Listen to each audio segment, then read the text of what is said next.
ഇപ്പോൾ വരുന്നൊരു വാർത്തയിലേക്കാണ് നമ്മൾ പോകുന്നത്. അങ്കമാലിയിൽ ലേബർ ലൈസൻസ് പുതുക്കാൻ കൈക്കൂലി വാങ്ങിയ ഉദ്യോഗസ്ഥനെ വിജിലൻസ് പിടികൂടിയിരിക്കുന്നു. അസിസ്റ്റന്റ് ലേബർ ഓഫീസിലെ സീനിയർ ക്ലർക്ക് സൂരജ് നാരായണനാണ് പിടിയിലായത്.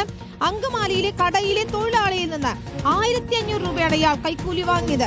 എസ് ശരനാണ് ചേരുന്നത് വിശദാംശങ്ങളുമായി. ശരൺ, ദിവസവേതനത്തിന് ജോലി ചെയ്യുന്ന ഒരു തൊഴിലാളിയിൽ നിന്നാണ് ഇത്തരത്തിൽ കൈക്കൂലി വാങ്ങിയിരിക്കുന്നത്. 1500 എന്നതൊരു ചെറിയ തുകയല്ലേ എന്ന് പലർക്കും തോന്നാം. പക്ഷേ അതൊരു ഉദ്യോഗസ്ഥൻ ലേബർ ലൈസൻസ് പുതുക്കാൻ വേണ്ടിയാണ് ഇത്തരത്തിൽ കൈക്കൂലി വാങ്ങിയിരിക്കുന്നത് എന്നതാണ്.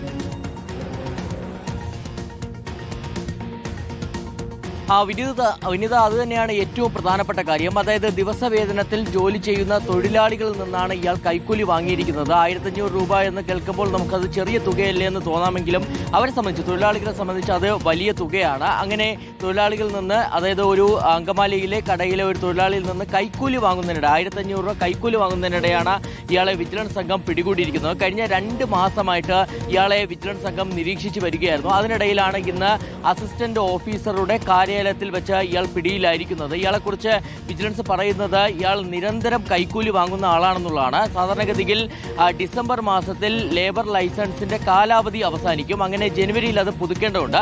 അത് പുതുക്കാനുള്ള നടപടികൾ ആരംഭിച്ചിരിക്കുകയാണ്. ഇതിനിടയിലാണ് ഇയാൾ ഒരു തൊഴിലാളിയിൽ നിന്ന് 500 മുതൽ 1500 രൂപ വരെ വാങ്ങിയിരുന്നത്. ഇത് സംബന്ധിച്ച് പരാതി ലഭിച്ചതിന്റെ അടിസ്ഥാനത്തിലാണ് എറണാകുളം വിജിലൻസ് SP-യുടെ നിർദ്ദേശപ്രകാരം DYSP ആയ TM വർഗീസിന്റെ നേതൃത്വത്തിലുള്ള സംഘം ഈ പ്രതിയെ പിടികൂടിയിരിക്കുന്നത്. ഇയാൾ നേരത്തെ എത്രത്തോളം തുക കൈക്കൂലിയായി വാങ്ങിയിട്ടുണ്ട് എന്ന് സ്ഥിരീകരിക്കാൻ, അത് കണ്ടെത്താനുള്ള ചോദ്യം ചെയ്യലും തുടരുകയാണ്.